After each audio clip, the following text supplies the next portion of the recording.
ಇಂದು ಕೇಂದ್ರ ಸರ್ಕಾರದಿಂದ ಬಂತು ನೋಡಿ ಹೊಸ ರೂಲ್ಸ್. ಎಲ್ಪಿಜಿ ಗ್ಯಾಸ್ ಬುಕಿಂಗ್ ನಿಯಮದಲ್ಲಿ ದಿಢೀರ್ ಬದಲಾವಣೆ. ಹಳ್ಳಿ ಜನರಿಗೆ ಮತ್ತು ಸಿಟಿ ಜನರಿಗೆ ಬಂತು ಹೊಸ ಕಾಲಮಿತಿ. ಗ್ಯಾಸ್ ಸಿಲಿಂಡರ್ ಬಳಕೆ ಮಾಡುವವರು ತಿಳಿಯಲೇಬೇಕಾದ ಮುಖ್ಯ ಮಾಹಿತಿ ಇದು. ಹೌದು, ಅಡುಗೆ ಮನೆಯ ಬಜೆಟ್ ಏರುಪೇರಾಗ್ತಿರುವ ಬೆನ್ನಲ್ಲೇ ಈಗ ಗ್ಯಾಸ್ ಸಿಲಿಂಡರ್ ಬುಕಿಂಗ್ ಪ್ರಕ್ರಿಯೆಯಲ್ಲಿ ಭಾರಿ ಬದಲಾವಣೆಯಾಗಿದೆ. ಹೌದು, ಎಲ್ಪಿಜಿ ಗ್ಯಾಸ್ ಸಿಲಿಂಡರ್ ಬಳಕೆ ಮಾಡೋರಿಗೆ ಕೇಂದ್ರ ಸರ್ಕಾರ ಮತ್ತು ತೈಲ ಕಂಪನಿಗಳು ಹೊಸ ಶಾಕ್ ನೀಡಿದ್ದು, ಇನ್ಮುಂದೆ ನೀವು ಮನಬಂದಂತೆ ಸಿಲಿಂಡರ್ ಬುಕ್ ಮಾಡುವಂತಿಲ್ಲ. ಈ ಹೊಸ ನಿಯಮ ದೊಡ್ಡ ತಲೆನೋವಾಗಿ ಪರಿಣಮಿಸಲಿದೆ. ಹಾಗಾದ್ರೆ ಈ ಹೊಸ ರೂಲ್ಸ್ ನಿಮ್ಮ ಜೇಬಿಗೆ ಹೇಗೆ ಕತ್ತರಿ ಹಾಕಲಿದೆ? ಹಳ್ಳಿ ಜನರಿಗೆ ಮತ್ತು ಸಿಟಿ ಜನರಿಗೆ ಬುಕಿಂಗ್ ಪ್ರಕ್ರಿಯೆಯಲ್ಲಿ ತಂದಿರುವ ಆ ಒಂದು ಮಹತ್ವದ ಬದಲಾವಣೆ ಏನು? ಪ್ರಧಾನಮಂತ್ರಿ ಉಜ್ವಲ ಯೋಜನೆ ಅಡಿಯಲ್ಲಿ ಸಿಲಿಂಡರ್ ಪಡೆಯುವ ಕುಟುಂಬಗಳಿಗೆ ಯಾವ ನಿಯಮ ಮಾಡಲಾಗಿದೆ? ಗ್ಯಾಸ್ ಯೂಸ್ ಮಾಡೋರು ಈಗಲೇ ತಿಳಿಬೇಕಾದ ಆ ಸ್ಫೋಟಕ ಮಾಹಿತಿ ಇಲ್ಲಿದೆ. ವಿಡಿಯೋವನ್ನ ಸ್ಕಿಪ್ ಮಾಡದೆ ಕೊನೆವರೆಗೂ ನೋಡಿ. ನಾನು ವಿಮಲಾ ನಾಗರಾಜ್. ಸ್ನೇಹಿತರೆ, ಈ ಮಾಹಿತಿಗೆ ಒಂದು ಲೈಕ್ ಕೊಟ್ಟು ನಮ್ಮನ್ನ ಸಪೋರ್ಟ್ ಮಾಡಿ ಮತ್ತು ನಿಮ್ಮ ಮನೆಯಲ್ಲಿ ಯಾವ ಕಂಪನಿಯ ಸಿಲಿಂಡರ್ ಬಳಕೆ ಮಾಡ್ತೀರಿ ಕಮೆಂಟ್ ಮಾಡಿ ತಿಳಿಸಿ.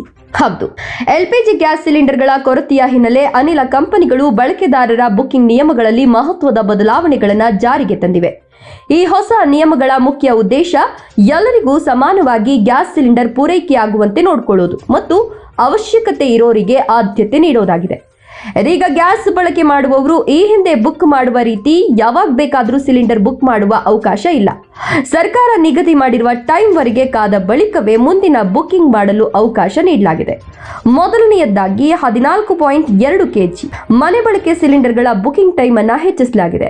ಮೊದಲು ಒಂದು ಗ್ಯಾಸ್ ಸಿಲಿಂಡರ್ ಪಡೆದ ನಂತರದ 25 ದಿನಗಳ ಬಳಿಕ ಹೊಸದನ್ನ ಬುಕ್ ಮಾಡಬಹುದಾಗಿತ್ತು.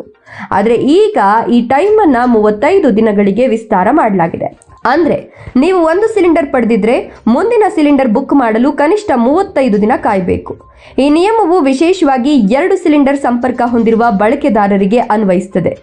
ಇನ್ನು ವಿಭಿನ್ನ ಗ್ರಾಹಕರಿಗೆ ವಿಭಿನ್ನ ನಿಯಮಗಳನ್ನು ಜಾರಿಗೊಳಿಸಲಾಗಿದೆ. ಪ್ರಧಾನಮಂತ್ರಿ ಉಜ್ವಲ ಯೋಜನೆ ಅಡಿಯಲ್ಲಿ ಸಿಲಿಂಡರ್ ಪಡೆಯುವ ಕುಟುಂಬಗಳಿಗೆ ಇನ್ನಷ್ಟು ಕಠಿಣ ನಿಯಮಗಳನ್ನು ನಿಗದಿಪಡಿಸಲಾಗಿದೆ.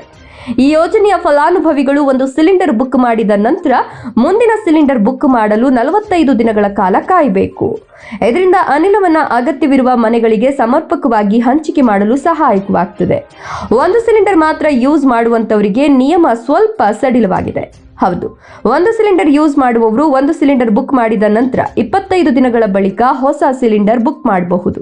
ಆದರೆ ಹಳ್ಳಿಗಳಲ್ಲಿ ವಾಸಿಸುವ ಜನರಿಗೆ ಈ ನಿಯಮಗಳು ಮತ್ತಷ್ಟು ಕಠಿಣವಾಗಿವೆ. ಹಳ್ಳಿಗಳಲ್ಲಿ ಜನರು ಒಂದು ಸಿಲಿಂಡರ್ ಬುಕ್ ಮಾಡಿದ ನಂತರ ಮುಂದಿನ ಗ್ಯಾಸ್ ಬುಕಿಂಗ್ ಮಾಡಲು ಕನಿಷ್ಠ 45 ದಿನಗಳ ಕಾಲ ಕಾಯಬೇಕು. ಜೊತೆಗೆ ಸಿಲಿಂಡರ್ ಕೊಡುವಂತಹ ಸಂದರ್ಭದಲ್ಲಿ ಹಳ್ಳಿ ಜನರು OTPಯನ್ನ ಕಡ್ಡಾಯವಾಗಿ ಕೊಡಬೇಕು. ಗ್ಯಾಸ್ ಯೂಸ್ ಮಾಡುವ ಹಳ್ಳಿ ಜನರು EKYCಯನ್ನ ಪೂರ್ಣವಾಗಿ ಮಾಡದಿದ್ರೆ ಅವರ ಬುಕಿಂಗ್ ರದ್ದು ಮಾಡಲಾಗ್ತದೆ. ಇನ್ನೊಂದು ಪ್ರಮುಖ ನಿಯಮ ಏನಪ್ಪಾ ಅಂದ್ರೆ, ವರ್ಷಕ್ಕೆ ಸಿಗುವ ಸಬ್ಸಿಡಿ ಸಿಲಿಂಡರ್ಗಳ ಮಿತಿ. ಸರ್ಕಾರ ಪ್ರತಿ ಹಣಕಾಸು ವರ್ಷದಲ್ಲಿ 12 ಸಬ್ಸಿಡಿ ಸಿಲಿಂಡರ್ಗಳನ್ನು ಮಾತ್ರ ನೀಡುತ್ತದೆ. ಈ 12 ಸಿಲಿಂಡರ್ಗಳನ್ನು ಬಳಸಿ ಮುಗಿಸಿದ ಬಳಿಕ ಹೆಚ್ಚುವರಿ ಸಿಲಿಂಡರ್ ಬೇಕಾದ್ರೆ ಗ್ಯಾಸ್ ಯೂಸ್ ಮಾಡುವವರು ಹೆಚ್ಚುವರಿ ಮಾಹಿತಿಯನ್ನು ನೀಡಬೇಕು. ಈ ಮಾಹಿತಿಯಲ್ಲಿ ಕುಟುಂಬ ಸದಸ್ಯರ ಸಂಖ್ಯೆ, ಮನೆಗೆ ಬರುವ ಅತಿಥಿಗಳ ಸಂಖ್ಯೆ, ಮದುವೆ ಅಥವಾ ದೊಡ್ಡ ಕಾರ್ಯಕ್ರಮಗಳ ಮಾಹಿತಿ ಸೇರಿರುತ್ತದೆ. ಈ ವಿವರಗಳ ಆಧಾರದ ಮೇಲೆ ಗ್ಯಾಸ್ ಕಂಪನಿಗಳು ಹೆಚ್ಚುವರಿ ಸಿಲಿಂಡರ್ ಕೊಡಬೇಕಾ ಬೇಡವಾ ಅನ್ನೋದನ್ನು ನಿರ್ಧರಿಸುತ್ತವೆ. ಇದರಿಂದ ಅನಾವಶ್ಯಕ ಬಳಕೆಯನ್ನು ನಿಯಂತ್ರಿಸಲು ಸಾಧ್ಯವಾಗುತ್ತದೆ. ನೋಡಿದ್ರಲ್ಲ ಗೆಳೆಯರೇ, ಇದು ಕೇಂದ್ರ ಸರ್ಕಾರ ಜಾರಿಗೆ ತಂದಿರುವ ಹೊಸ LPG ನಿಯಮಗಳು. ಈ ಹೊಸ ನಿಯಮಗಳು ಕೆಲವರಿಗೆ ಕಷ್ಟಕರವಾಗಿ ಅನಿಸಬಹುದು, ಆದರೆ ಎಲ್ಲರಿಗೂ ಸಮಾನವಾಗಿ ಅನಿಲ ಲಭ್ಯವಾಗುವಂತೆ ಮಾಡಲು ಈ ಕ್ರಮಗಳನ್ನು ಕೈಗೊಳ್ಳಲಾಗಿದೆ.